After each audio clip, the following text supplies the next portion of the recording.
bell ringer. I ask you what you thought the phrase style over substance means. Anybody? Jack? I believe it means that, like, you try to make your words sound better, but they're not as true or factual as. Okay. So you're using fancy words to use fancy words, but they don't really have any. Yeah. Okay. What else could it be? Not just the words you choose, Megan. You take looks over what it actually contains. Yes, looks over what it actually contains. Yes, that's both of those are good answers. Okay. The reason why I ask you about style over substance to start this particular unit is because what I want you to understand is we want to know how to incorporate pictures and all kinds of media elements into our speeches.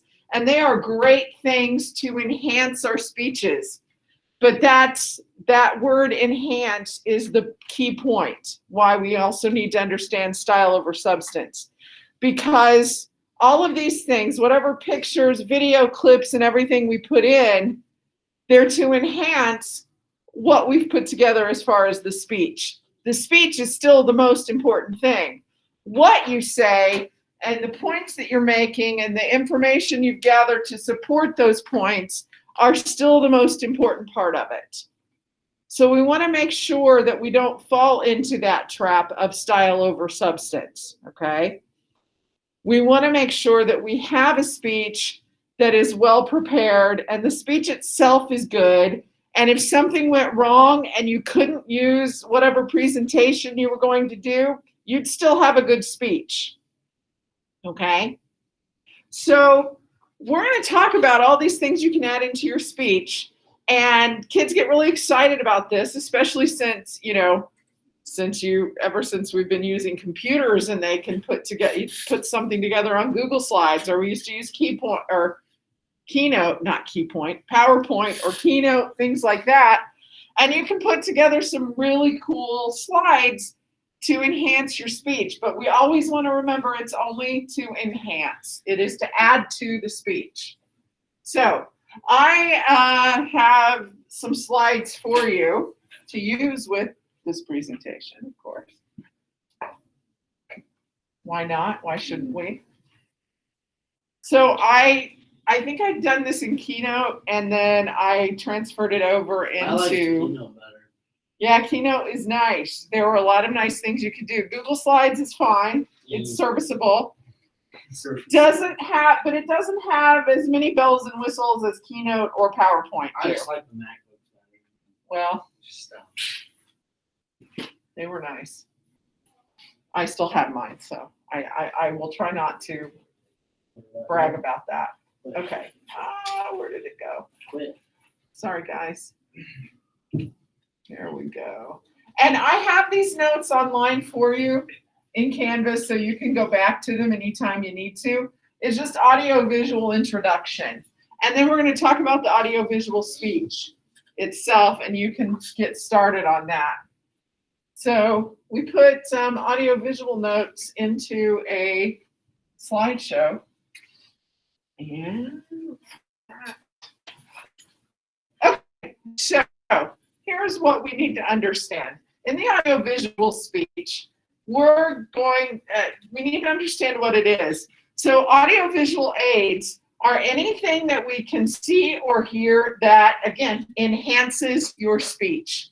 Examples are like pictures of the rainforest, if you're doing a speech about the rainforest, or whale sounds. I always bring up whale sounds. I don't know why. A pie chart, a graph, maps, diagrams, all of these things can be used. Actual objects can be used. So we also need to understand that audiovisual aids come in different types and forms, okay? So visual aids, of course, are anything that we can see. Like we've got this lovely poster here, the writing cycle, and you've got brainstorming and crafting or drafting and editing and peer editing and publishing, and they've got this 1, 2, 3, 4, 5 wheel, going on. It's a visual aid. So visual aids come in two forms. They are two-dimensional and they are three-dimensional. So two-dimensional visual aids are anything represented on a flat surface. Pictures, maps, diagrams, drawings, photographs, graphs, charts, cartoons, any of these things, okay? Now, back in the day, before we had all the computers that you were using all the time, your parents, if they went to school here and we did this speech, if they were going to do this, many of them made posters. Talk to your parent, oh yeah, I made a poster. Or they might have brought in an object, okay, for this particular speech. Because that's what we were limited to, okay? How many of you have made posters before? Maybe for 4-H or something like that? A lot of you have, okay. Well, in third grade I had, I mean, fourth grade I had. Fourth grade? Yeah. It was Yeah, I torture? did the night before a few times, and my mom got really mad at me. What were your posters for? Mrs. Clemens' class. Okay, okay. Any of you ever make them for 4-H? Yeah, I have. You have, Yeah. okay. For my horses. Oh, my mother was, now I never did, I think I did one poster in 4-H, but my younger siblings did a lot of them, and my mom had gotten really good, but she was like a taskmaster. Okay, no, that's not neat enough, you need to do this, and we need to have this, and, you know, That's how my grandma was for my hawk too. okay. She was like super neat. Oh, yeah. Yeah, Okay, grandma. yeah. My siblings did well. Their posters always, you know, placed first, got champion, or at least honorable mention. They took some of them went to the state fair. So I guess mom was, you know, right on the nose with that. But guys, posters, you can do a poster if you would like. But I'll tell you, it's easier to do something in Google Slides if you want to pull up pictures, okay, for this. But these are, any of that is two-dimensional. And be creative with this. Some rules with posters that, like I said, your parents had to follow. You needed to try and make sure whatever you were using, whether it was a graph or a picture or a diagram or something, that it was big enough that your classmates could see it, that your audience could see it. The great thing about putting all of that into slides, you don't have to worry about enlarging the picture somehow or drawing something out so it's big enough to be seen. You can do that, you know, you're putting it up on a projection basically. And it's you just remember when we were talking about your slideshows you did about yourselves, I told you not to put more than 2 or 3 pictures on each slide because then they get smaller and they get more difficult to see. Yeah. Same thing with this. So whatever you use, you want to make sure that it's big enough that your audience can see it. And this, of course, helps. Now, here's the other thing. Don't just leave it at pictures. Maybe a map would be appropriate. Maybe a diagram or a graph or a chart would be good, okay? Like, let's say, and guys, this speech, like I told you yesterday, this speech can be persuasive. It can be informative. Maybe you are planning to one day hike the Appalachian Trail. And so one of the things that you include in your speech about, you decide, I'm going to do a speech about that. It can be about anything. Pretty much, yeah. So maybe you put a map of the Appalachian Trail on here, okay? Or maybe you are fascinated with Hawaii, and maybe you've been to Hawaii. Maybe you'd like to go to Hawaii. You could put up pictures, you could do a map of the islands, things like this. Maybe your fascination is with volcanoes, and you can show us some pictures after some volcanoes have erupted and all that I've been stuff. to Pompeii. Have you? Yeah. Really? I went with Mr. Feast. Yes, that's right. I forgot that you had done that. You were on that one of those trips. Yeah. Was that cool? Yeah. Yeah. You world traveler, you. You lucky. I was very lucky. How old were you when you did that?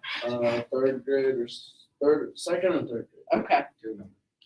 Um, All right. So, it could be, like I said, it could be anything. Maybe it's a pie chart of how many people love pepperoni on their pizza. If you're going to do a speech about pizza and the different, you know, what people prefer as their toppings. And maybe it looks like a pizza. That would be really cool. I don't know. Just a thought. Okay.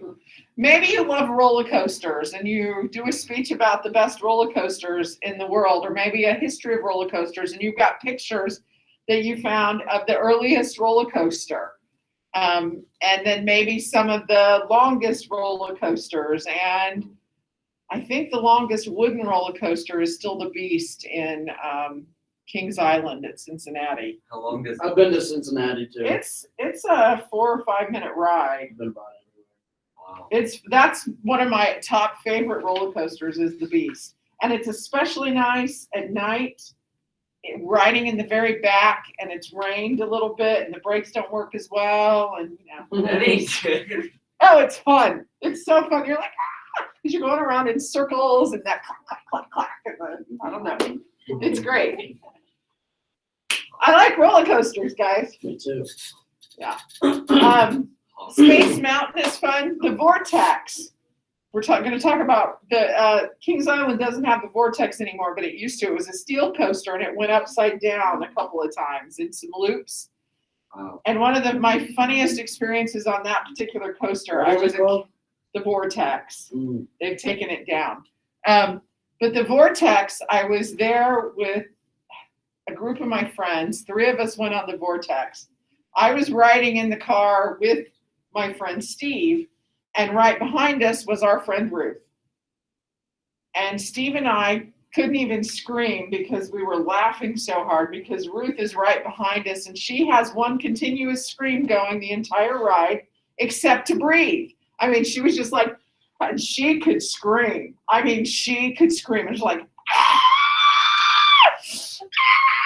It was like this whole, oh my Miss gosh. Bailey? Have you ever rode No. the Hawk? No, I have not. Where's the Hawk? The steel one. Where is that? It's not Indiana the Hawk. Beach. It's the Hawk. No, I haven't been to Indiana It's Beach in a something long like time. Hawk. Okay. It's a steel But- Hawk. But yeah, so we were laughing so hard we could barely breathe because she's right behind us screaming continuously in our ears, you know? So roller coasters, think about the things that you really enjoy and dig a little deeper into them, okay? You can do so many things with this particular speech. It could be serious subjects. It could be something just fun, okay? Like roller coasters. Yes. Can I come on one after this? Yes, when I'm done with this, okay? All right, so here are other types of two-dimensional aids, okay? Chalkboards or whiteboards. Those are considered two-dimensional visual aids because you write on them, they're flat surfaces. What would be an advantage to using something like that during your speech? You can change it up. You can change it up, okay? Think about your teachers, especially math, science, whenever you're doing formulas or something, writing stuff on the board, and maybe it needs to be re-explained, you know, maybe you're not quite getting, okay, let me try it again. Let me explain this part of it. That's really nice, okay? Maybe you're explaining something to us and realize, okay, let me show you what this looks like, okay? And you draw it as you go. So that can be really nice. Handouts are considered two-dimensional visual aids because, again, they are flat. Now, here's the thing with handouts, guys. You have to be careful when you're using a handout during a speech because if you hand it out to the audience right at the beginning of your speech, but you want them to look at it yet, Look at it. look at it anyway, and they're not focused on you. So typically with things like that, you don't want to hand it out until it's time for them to actually use it and look at it. Or maybe it's just a pamphlet you want them to have, so you give it to them at the end of the speech. I've got flyers here for you to remember some of these things that I've told you, things like that. Projections, any kinds of projections are considered two-dimensional. How many of you remember your teachers using the overhead projector? They have the clear sheets. Do you remember that? Yeah. And it'd project up on the screen. Uh-huh. I mean, I still have notes, I think, in my filing cabinets that are on those clear sheets. That's how we did notes. It was easy to type them and run them. I remember I even ran them through the copy machine. They had the clear sheets. You could, if you type something, and then you could run it through the copier and make an overhead with it. Okay, I have some of those in there somewhere. That's how we would do notes and everything. Instead of this. I mean, this is nice. This is easier. Okay. But I bet it was hard to get used to at first. It was, yeah, still is sometimes. So any kind of projections, slides, videos, because again, they're flat. All right. They are flat. So then we have three-dimensional aids. These are not flat. Okay. Ooh. Anything like this is, I don't know, this isn't a great picture of it, but it's a model, a cutaway model actually of the USS Enterprise. Any Star Trek fans in here? No. Okay. Star Trek. Grant. That is not the Millennium Falcon from Star Wars. This is actually the Enterprise from Star Trek. Grant is. So in three-dimensional aids, we have models, we have cutaways, and we have the actual objects. Okay. So models, of course, are, you've probably maybe made, do you have any model cars, model airplanes, Oh yeah, anything I like made that? a car one time. Okay. Did you do that for 4-H too? No. No, just on your own. All right. We have models of rockets and planes and all kinds of stuff. Okay. Cutaways are models that you can see into, that it's got a portion of it. Like, anybody watch NASCAR? Yeah. Okay, they'll explain something. Here, we're going to go to the cutaway car, and we're going to show you here the inside where these rotors are and whatever, you know. And they'll show you that on the cutaway car.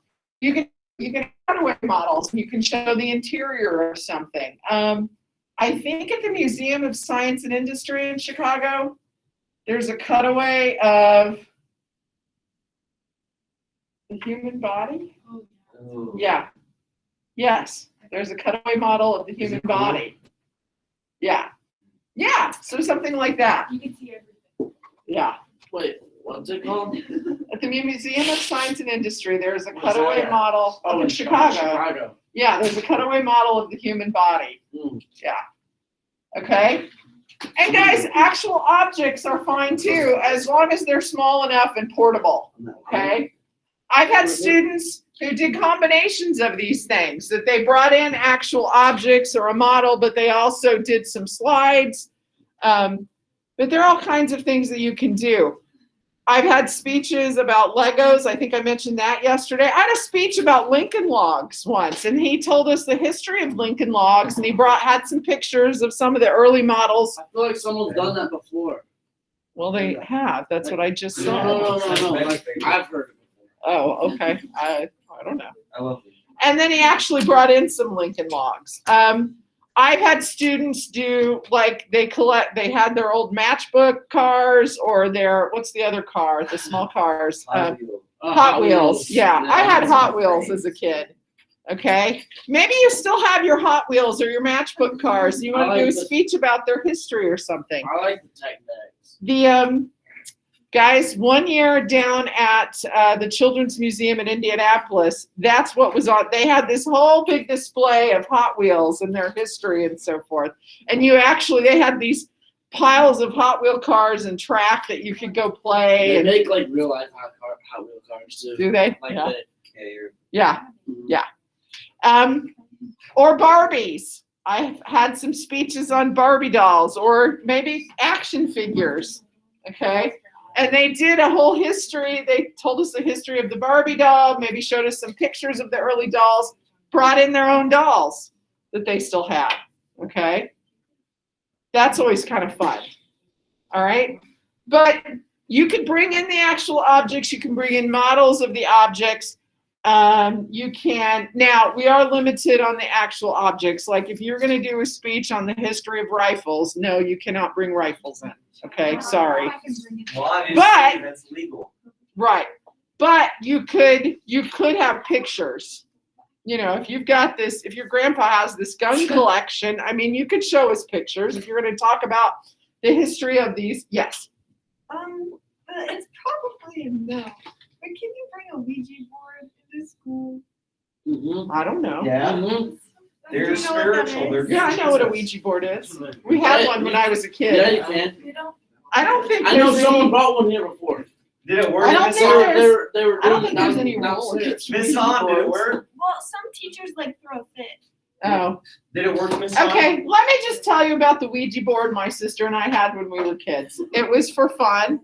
Did it work? No, I mean, I have no idea. No, I don't have one, but my mom was in the room while a group of her friends were doing it, and they all died within the same year of unknown causes What? because of it. They did the Ouija board, and it was working, and my mom refused to be like in the room, so like all her friends in that room died besides her because she wasn't doing Like instantly? No, not instantly. They all died within like the same year. When from did this unknown happen? causes.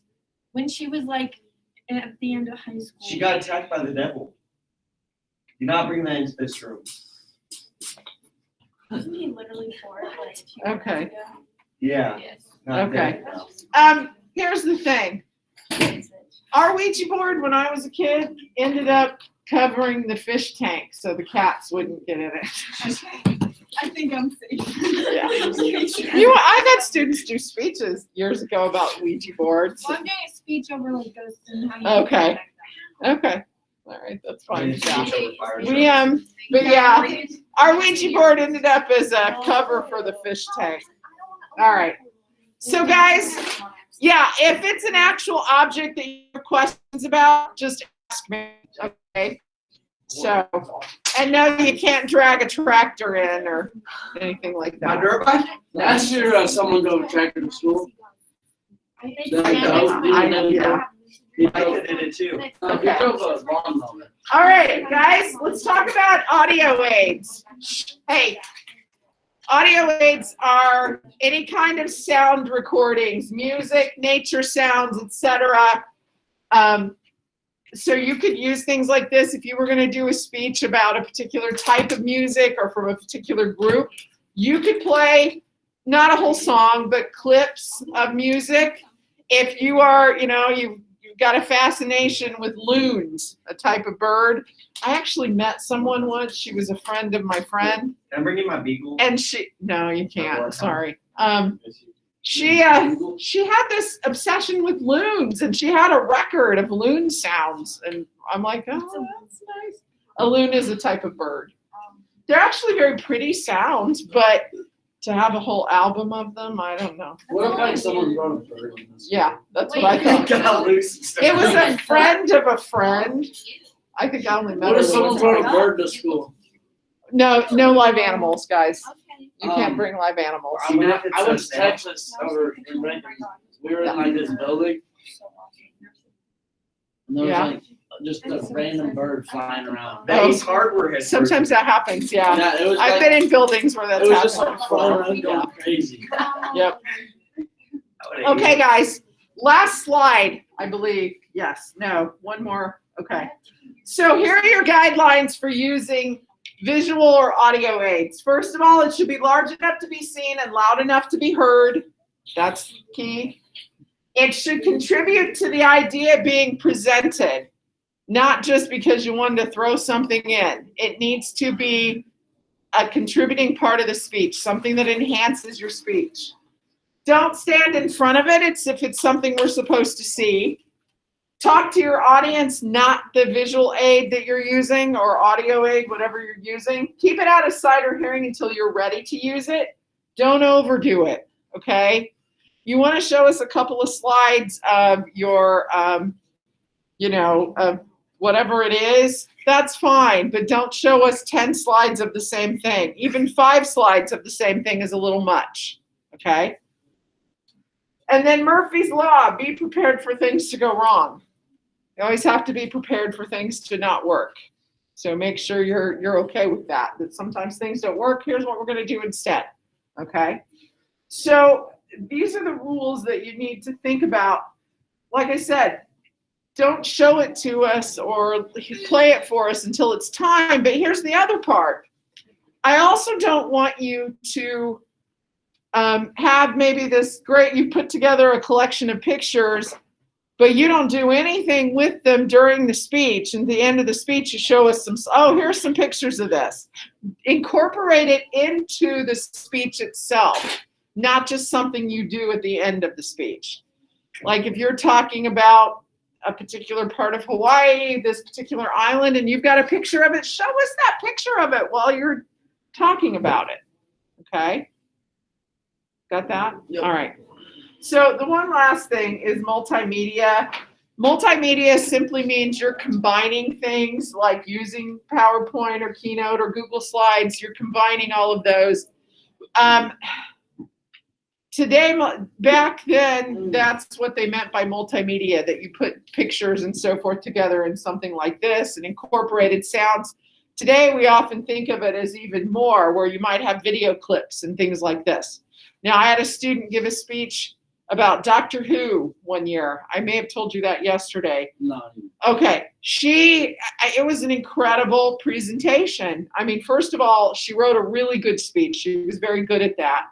But she put together this great, I think we were using Keynote at the time because they still had the MacBooks. And she put together this great slideshow in Keynote about Doctor Who. And she had incorporated some video clips that were just the right length, you know, and just, I it was used to just be really, so good at Keynote. yeah, We used to have to practice. yeah, yeah. In That's what we would computer do. class. We had to practice. Well, you Keynote. should be able to handle Google Slides, and I know it doesn't do Google as much. Slides is easier. Yeah. So I also had a student one year who did a speech about engines, and he had found online a short video, an animated video that showed just simply how an engine worked. So he used that. He also brought in some parts of a small engine, showed us all the different parts, and you know, as he was going along in the speech. Okay. So think about that. Be creative, do something fun. If you love Batman, do a speech about Batman and show us Batman and the different people who have played him, or the different costumes that he's worn, or maybe all the villains that he fights, or you know, maybe you like superhero villains, and so you do a speech about those and you show us some pictures of them. We cannot play any clips of Deadpool, though. Okay, it's hard to find something clean and appropriate with Deadpool. You ever watch that movie? I've seen parts of it. I haven't seen the whole thing. I've never taken the time to sit down and watch the whole thing. I should. Okay, it's a junk movie. Yes. Okay. So, guys, what you need to do. Go back. Okay.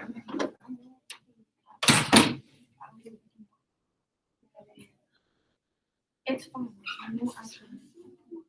All right, so I do have the assignment of the speech in place for you somewhere here. Come on. I don't understand Are you why. posting the that recording? is- Yeah, I will. I'll do that later today.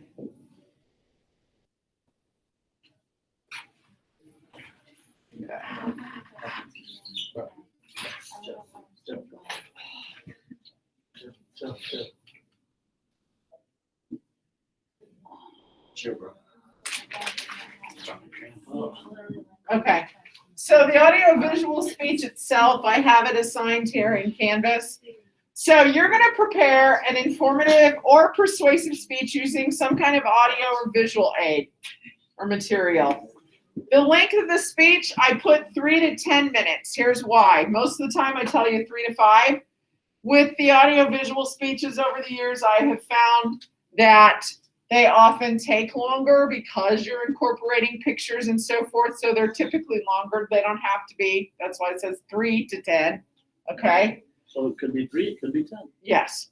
Your outlines are going to be due next Wednesday. I'm giving you a week to do the outlines. Okay? Because you still need to write a speech first. Be thinking about what you're going to incorporate into it. Are we gonna have to do like 3 main points again and Yes. all that? Yes. Yep. Yep. Same thing as last time. Same thing as before. 3 main points to it: a strong introduction and conclusion, a well-developed body with good details. Okay, just like your other speeches, whether it's informative or persuasive, but you're also now going to incorporate some pictures or something into it. Okay. Choose a topic in which an audio or visual aid would be useful. Examples of aids can be found on pages 338 to 348 in the textbook. You can also look at the slideshow I put together. Remember, an audiovisual aid should not be the central focus of a speech, but simply a tool to reinforce or clarify a section or point in the speech, or it's reinforcing several points in the speech. Don't forget to include the works cited, and you're going to submit your outlines right here. So what we'll do is your outlines are due the 24th. Why did I say the 26th? That's Friday. We'll probably start that Monday. I didn't do something right there. Are we gonna have time to? work Oh, on that's that? not the 24th. This is supposed to be the 21st. That's why. Guys, your outlines are going to be due the 21st. I have to correct that. They'll be due the 21st, not the 24th. The 26th is that coming Monday. So like today, we'll have time to work on the Yeah. 2 worksheets, and then. Yeah. If we're done with those, will you give us time to do stuff on the outline, or will we? Oh, yeah. You'll have time. No, you'll have time. Yep. Yeah, you're going to have We'll have time this week to get next. Yeah. So we're reading off like our speeches like normal, but instead we just like